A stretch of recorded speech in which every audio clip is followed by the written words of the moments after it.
अब हम बात करने वाले हैं प्रकाश का परावर्तन क्या है और इसके नियमों के बारे में। प्रकाश का परावर्तन काफ़ी इम्पोर्टेंट है और इसको अलग से भी पूछा जा सकता है कि प्रकाश के परावर्तन के नियमों को लिखिए। और ऑब्जेक्टिव में 1 नंबर फिक्स है, प्रकाश के परावर्तन के कितने नियम होते हैं, ये सवाल आपको पूछेगा। देखिए, प्रकाश के परावर्तन के 2 नियम होते हैं, इन दोनों को भी हम पूरा डिटेल के साथ समझने वाले हैं। तो सबसे पहले हम समझते हैं कि प्रकाश का परावर्तन क्या होता है। तो यहाँ पे आप देख सकते हैं लिखा हुआ है डेफिनेशन में, जब प्रकाश किसी माध्यम से चलकर किसी दूसरे माध्यम की सतह से टकराता है और वह पुनः उसी माध्यम में लौट जाता है, पुनः मतलब दोबारा उसी माध्यम में लौट जाता है, तो लौटने की इस घटना को प्रकाश का परावर्तन कहते हैं।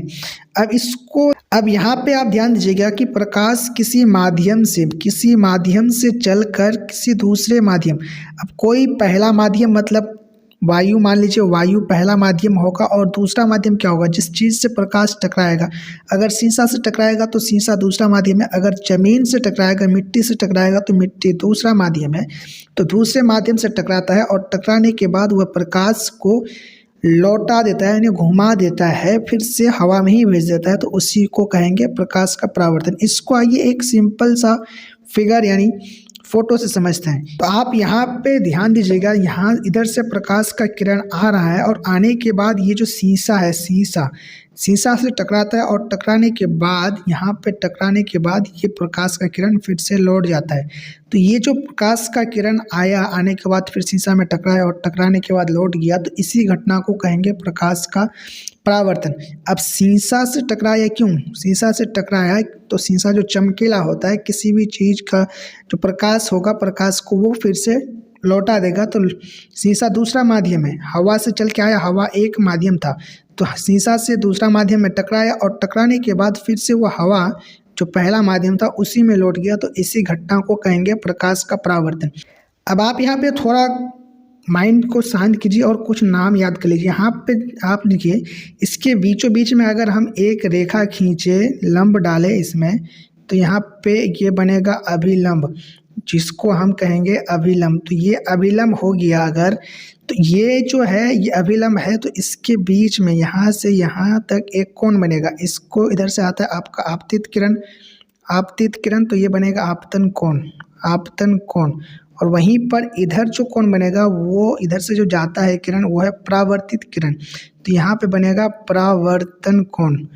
तो ये बात याद रखिएगा कि आपतन कोण और परावर्तन कोण, और इसका नियम में भी आपको वही लिखना है। देखिए, आपतित किरण इधर से आता है, परावर्तित किरण इधर से जाता है, एक ही बिंदु में, और जो हम डाले अभिलंब, तीनों एक ही बिंदु पर है। तो क्या है, आपतित किरण, परावर्तित किरण और डाला गया अभिलंब जो है, तीनों एक ही बिंदु पर होता है। और दूसरा नियम यहाँ पे ये होगा कि ये जो आपतन कोण है और परावर्तन कोण दोनों आपस में बराबर होता है। तो ये दोनों ही नियम है और इन दोनों को ही लिखना है। अब कैसे लिखना है ये देखिए, यहाँ पे आप देख सकते हैं प्रकाश के परावर्तन के 2 नियम होते हैं। ये बात आप याद रखिएगा। 1 नंबर के लिए ऑब्जेक्टिव में अक्सर पूछा जाता है कि प्रकाश के परावर्तन के कितने नियम होते हैं। अब इसके जो 2 नियम हैं उन कौन कौन से हैं ये मैं आपको फिगर में बता चुका हूँ। अब उनको लिखना कैसे ये देखिए, आपतित किरण और परावर्तित किरण और डाला गया अभिलंब तीनों एक ही बिंदु पर होता है। मैंने आपको वहाँ पर दिखाया, मान लीजिए ये शीशा है, ये आपतित किरण है, ये परावर्तित किरण है, और हम जो अभिलंब डालेंगे और ये जो तीनों बनेगा एक ही बिंदु पर जो आता है, तो इसको कहेंगे हम आपतित किरण, परावर्तित किरण और आपतन, अभी डाला गया अभिलंब तीनों एक ही बिंदु पर होता है। वहीं पर जो हम दूसरा नियम है, आपतन कोण, परावर्तन कोण आपस में बराबर होते हैं। यहाँ पे जो आपतन कोण बनेगा और यहाँ पे जो परावर्तन कोण बनेगा, दोनों आपस में बराबर होते हैं। आई होप कि आप लोग समझ गए होंगे। Thank you. जय हिंद, जय भारत।